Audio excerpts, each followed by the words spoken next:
When I'm not acting as a user experience designer and consultant, I architect and overhaul presentations and have done so for almost 2 decades. For about 10 of those, I worked at a retirement plan services firm, where, as you can imagine, presentations contained quite a bit of data. And as I'm sure you can also imagine, the data was presented in a less than exciting manner. The emotions that they created were often boredom, coupled with a strong desire to check your phone and get lost in your Facebook feed. Many people who present data on a regular basis are so familiar with it that they assume the data speaks for itself. And so they don't do much with it. Well, guess what? Usually the data does not speak for itself. Missed opportunities abound in these kinds of decks.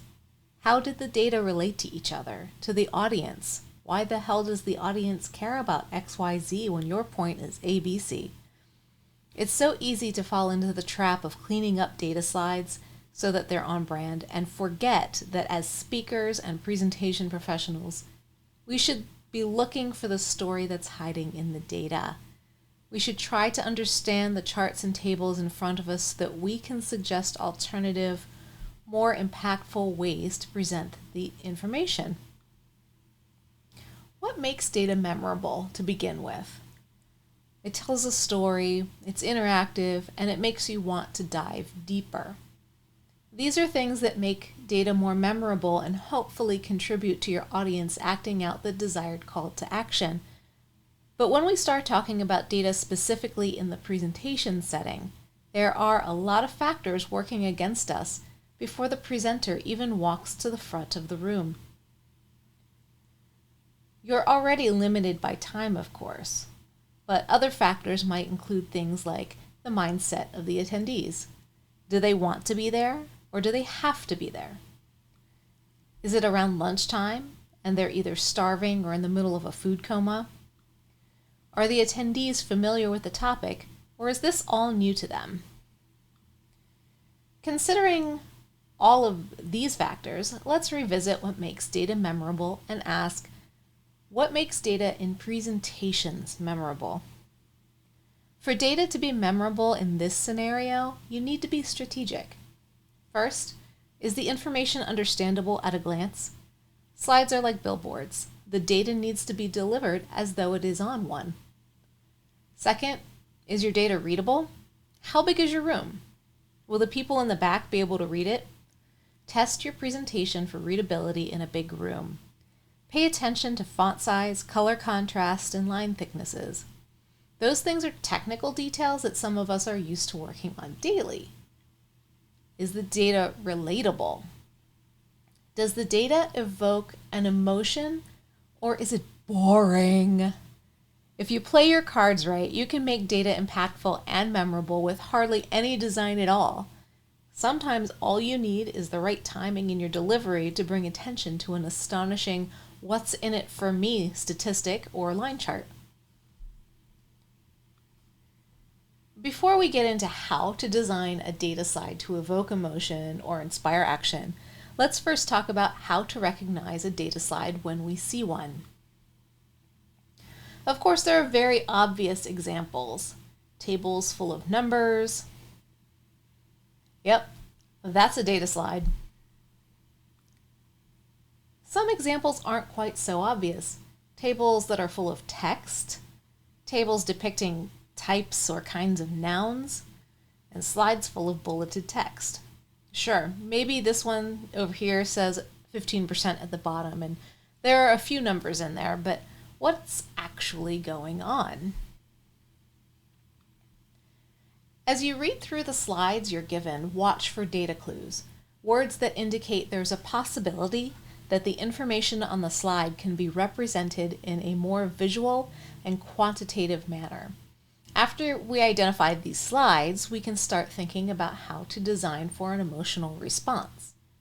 Let's review a quick example. This is an actual slide I received from a client with a list of date ranges.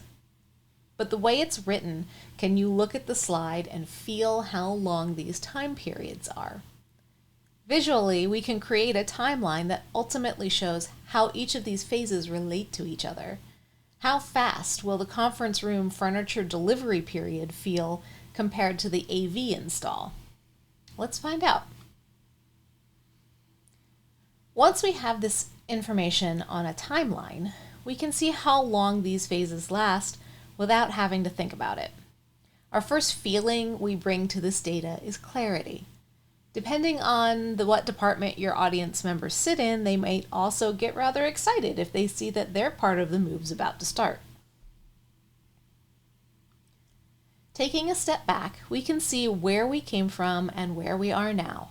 By reframing how we present the information, we can already improve the chance that our audience feels the emotion that is highly sought after, and that's clarity. But let's talk more about that emotion stuff. What kinds of emotions are we actually going for? Now, when I talk about bringing emotion to data, I'm not necessarily talking about anything extreme. Sure, it would be awesome if we had something to present that was so profound that through our design and delivery, we made the whole room break down into sobs of joy or rages of anger that fuels a momentous call to action. But in most cases, we're aiming to create tiny little sparks of one of these.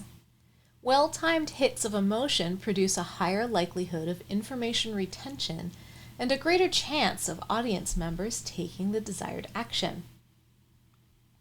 What we don't want to do is make them feel overwhelmed, bored, or sleepy. There are a few design techniques that you can apply in various combinations to achieve the desired emotional reaction, including color, imagery, language choice, and motion. You don't need to apply all four either. If one or two techniques are applied really well, the data takeaway will stick with your audience a lot longer than if you just put a chart on a slide. Color can potentially give you the most bang for your buck. You don't have to worry about copyright or put as much thought into it as you would for rewording titles and such. However, if you have super strict brand guidelines when it comes to color, sometimes hitting the mark here can be tricky, and you have to get creative with color substitutions. Having said that, let's quickly go through our main colors to see what emotions are associated with them. And these emotions I'm covering are actually global, and across the world, internationally, colors mean different things in different areas. So for instance, blue, we have a lot of trust and security, peace, and divine joy. In the top, I have the positive emotions, and underneath the line, I have the negative emotions. So blue can represent sadness and depression as well. Green, in the US, we think of it as luck and emotion, or environmental awareness and youth. But of course, there's the green-eyed monster. It can mean jealousy. It can mean inexperience. And in some Eastern cultures, it means infidelity. And in fact, in Indonesia, green is a forbidden color. Red is also one of those that can be very tricky because in our Western cultures, while positively it means love and passion and excitement, we tend to use red as a danger color, as a negative color in our presentations, especially with data. A downward trend or negative numbers, we tend to put in red. So consider how you're using red, because in Asian countries, in India, they can mean death, communism, revolution.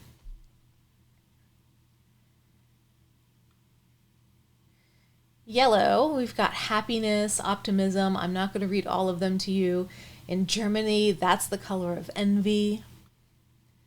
Orange, actually, I have not been able to find anywhere where it is a negative color. It is generally a positive color. Purple is the color of royalty and spirituality and honor, but it's also the color of mourning in Brazil and Thailand. Black is our traditional, in Western culture, our traditional color of mourning, but it's also a color of sophistication, of elegance, of strength. Especially in African countries, it's masculinity and maturity. White is also a color of mourning in some Asian countries. So where we use it for purity in Western culture, it is bad luck and death and, and all kinds of bad in some Asian countries. So be careful how you're using color, especially if you choose white as a neutral on the slide. Sometimes it's not neutral. Images can really bring a lot of impact to your slides. They can convey a plethora of emotions. Like, oh, ick, gross, or pride, and serenity and age and wisdom, and just success and cheering, and I love that woman, I love that photo. It can mean a journey.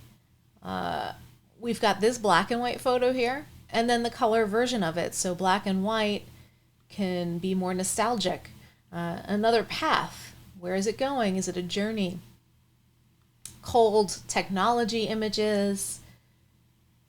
And then there are some images that can be very ambiguous. Is this man reading something and he's just intently studying? Or, depending on the data you pair it with, is he concerned or worried about something? Big, beautiful images that have open spaces convey peace. You see, there's just a whole bunch of different emotions that you can convey with imagery. Each of these images makes you feel something different and at varying levels of emotion as well. There are some images here that can be interpreted in more than one way. Does the path represent the beginning of an exciting new journey, or does it make you feel lonely and isolated? Depending on the data with each image, each image is paired with, it could be perceived as either one. To further illustrate how to design around ambiguity, let's use the following statistic. The subject of this data point is controversial, so prepare yourselves for my tongue-in-cheek example. Okay, clowns eat cake 65% slower than kids. That's an interesting bit of information. Awesome. So we're talking about clowns. Yay. Let's start designing this data to create impact. First, let's use some imagery for this since there are plenty of clown photos readily available. Okay, and we're talking about cake. So let's represent that percentage with a group of icons colored appropriately. Okay, there.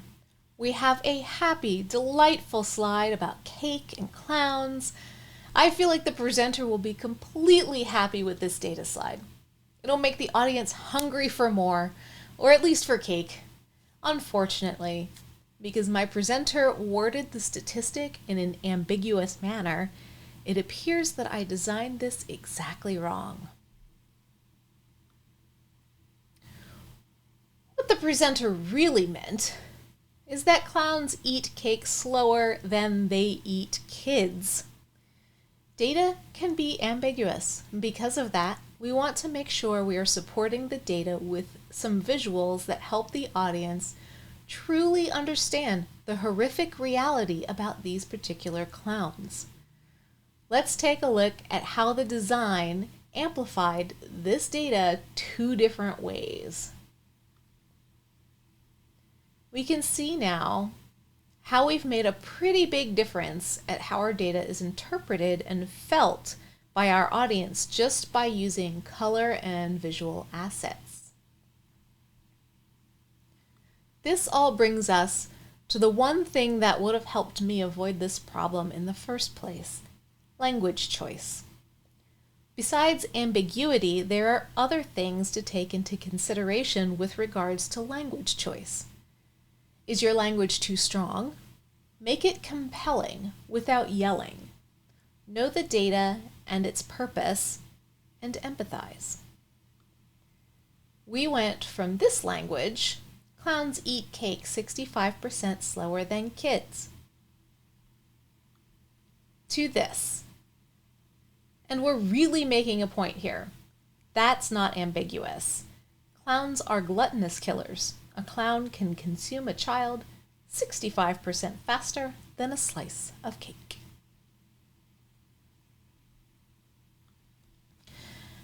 Motion is very, very powerful. Never use motion lightly.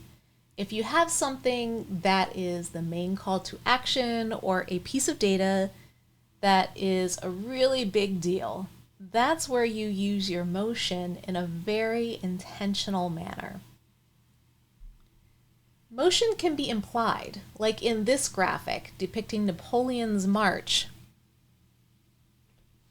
across the continent as he tried to conquer the lands.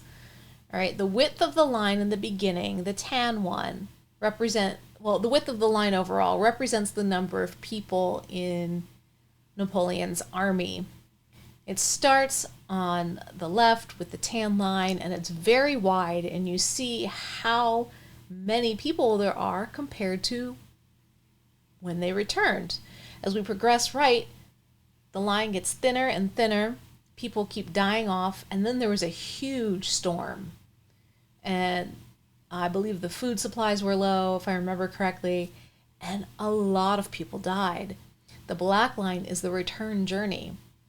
And you can see how few people there are left by how skinny that line is. This doesn't move physically, it's implied movement, but it works really well in illustrating the journey of Napoleon's army.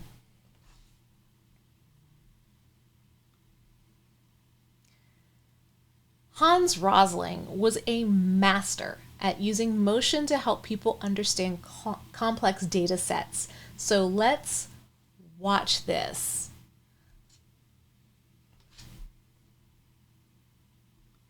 First, an axis for health, life expectancy, from 25 years to 75 years.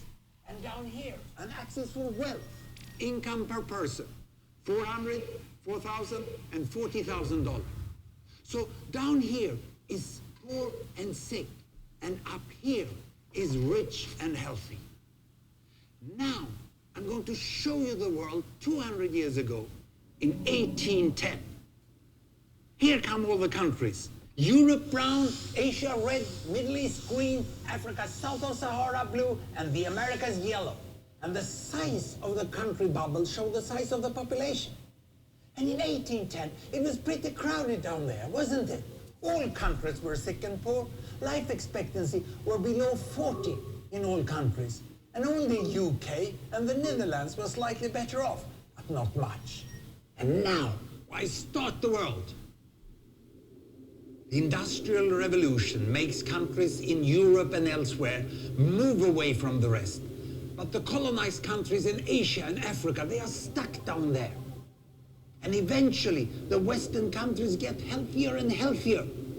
And now we slow down to show the impact of the First World War and the Spanish flu epidemic. What a catastrophe.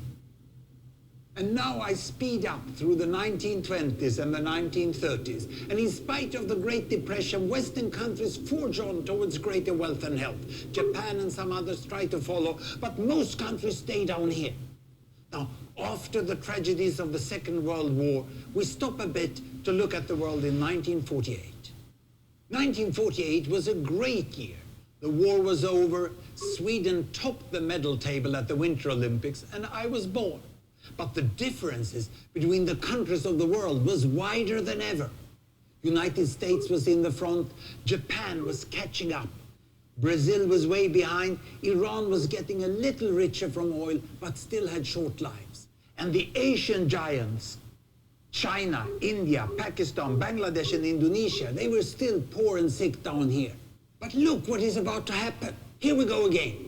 In my lifetime, former colonies gained independence, and then finally they started to get healthier and healthier and healthier. And in the 1970s, then countries in Asia and Latin America started to catch up with the Western countries. They became the emerging economies. Some in Africa follows. Some Africans were stuck in civil war and others hit by HIV. And now we can see the world today in the most up-to-date statistics.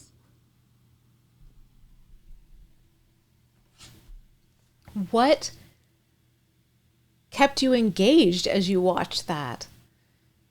Movement. Hans just used the movement of the data in a masterful way, and he told the story of the data as it moved. His narration was incredibly engaging. So that brings me to my next point. It's not Hans telling this again. The next point is, you can design for emotional impact all you want. You can do everything I suggest to you today. But if the presentation is delivered poorly, the information can still fall flat. Delivery is key. There are a few ways to take heinous data slides and turn them into something effective and memorable. Let's look at some examples. Here, the presenter was trying to show how data was changing over time, and the data was given to me in 3 separate slides. Each of these charts here are on a separate slide, and there was a third one. But can you see the differences in the data just by looking at them like this? No. So let's use motion. Using motion to actually transform the data on the slide right in front of your audience's eyes can help them focus on what's actually changing, even if it's just a little bit. So let's add motion to our clown example. I had to come back to it. Clowns are killers, and you can see how over time the consumption rate of children is rising, and the size of the bubble is relative to the number of children being consumed, and they travel along a timeline. I had to do it. Let's look at some makeovers of real live examples that I've gone through. Here is a slide, and when you look at it, there's some data and there's a whole bunch of other things on it. But what's really important here? What can go into the notes section? All of that text below the table can go right into the notes section and be spoken to in voiceover during the presentation. And it can also go onto a handout if there's a takeaway and people need to mull over the data further after the meeting. So what we will do for these sales offices, the data up in the top is what's really important. How much money is being allocated to rent and how full each office is. So let's take that data out of a table and present it a little differently. Here you can see that Tampa has 23% of their budget allotted to rent, and the office is 50% in use. Charlotte's being used, Charlotte is the most expensive one. 74% of the money is going towards rent, but only 58% of the office is actually in use. And some workers are commuting an hour each way, so there seems to be some waste here. It was a lot more understandable and clear, but let's take it further. Let's bring in a little imagery and make the language a little more impactful. Here we have it rearranged a bit. We've got a crowded, busy, horrible commuter image in the background. At the time of this recording, some of us might actually forget a little bit what that's like, since we are all, well, not all of us, but many of us are working remotely full time. Unnecessary office space. Anyway, so paying for unnecessary office space is a waste. And then we can pull in just a little bit of motion. And for the next slide, workers are commuting an hour each way. So you're wasting money and people are wasting their time commuting. It'll help drive home the point that maybe we don't need the permanent office space. Let's take a look at our before and after. This is where we started on the left and where we ended up on the right. It's a huge difference, and it's a lot more easily understandable on the made over slide.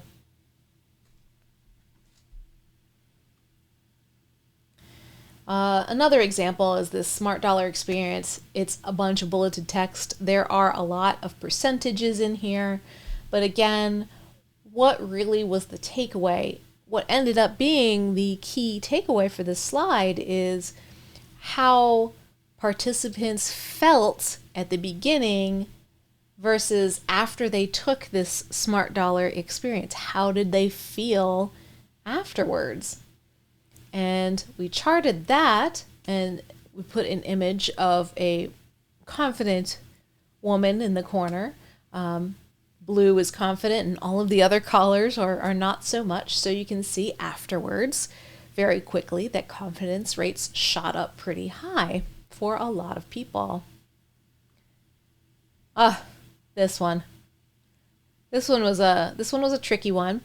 This was given to me for a C-level presentation to reporters and things like that. And we had 3 phases, and we had to make this a lot more impactful. This is actually how it came to me, and it had been presented for this for quite a long time. So in this point, you really have to reframe it. It doesn't look like data, but it really is. Let's go through it. First, we have phases. We have phase 1, 2, and 3. So that's the first chunk. And then the second one is this row of just descriptive stuff. And really, it wasn't the point. So it could be taken off. It could be spoken to if needed, put in the notes, but it did not need to be on the slide. This is the meat of the data, location data. UK, US, Netherlands, Sweden, all the different countries. So it was pretty clear at that point that this should turn into a map. I took phase 1. Phase 1 had the following countries. So let's just take a world map and color code them. And here you go, phase 1. There were 3 phases. Phase 2 looked like this. And then we had a phase 3 and an overall slide. But that's how you can look at these pages full of text and start thinking a little analytically and figure out a better way. There's always a better way. All right, we're almost done. Promise. I want to end with a few messages about data integrity. Maintain integrity. It's really important to maintain the integrity of the data. So don't over-design it. Don't let design get in the way of keeping your data accurate. And things like that include 3D charts. Those are overly designing and they get in the way of the accuracy of the data. Trying to be cutesy and use teacups stacked on each other to make a bar chart. It's overly designed, and it again, let's just maintain our data integrity. Beware false narrative. Sometimes we see a story where there isn't one. As a data storyteller, you have a lot of potential power and responsibility. How you select, arrange, and present the facts can change the way people think or how they view the world. Cognitive biases can twist data stories. Let's see my mouse. Yeah. Truthiness. I don't know how many of you know what truthiness is, and I hope that some of you at least have heard about it. It is the belief that a particular system is true based on the intuition of an individual or a group without regard to evidence, logic, intellectual examination, or facts. Yes, I just read that slide to you. That's how important it is. Truthiness is bad. Accurate representation of data in a non-leading manner is of utmost importance. This chart right here, looking at how well is our company performing compared to 4 other companies. And if you look at this, if you go strictly by this, gosh, it looks like we're winning. Look how high our line is compared to everyone else's. Now, this chart is a 3D chart. I'm going to show you this chart in 2D. The data has not changed. It is the exact same data. Well, guess what? Our company is only in 2nd place. You can distort data in 3D charts. It happens a lot. So please, no 3D charts. It doesn't maintain data integrity. It actually confuses people.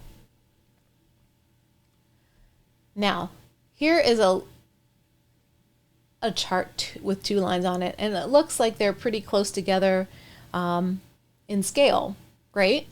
It's a dual axis chart, so beware of dual axis charts. Try to avoid them if possible, because they can be incredibly confusing if they aren't designed in a very specific, clear way and spoken to in the same manner.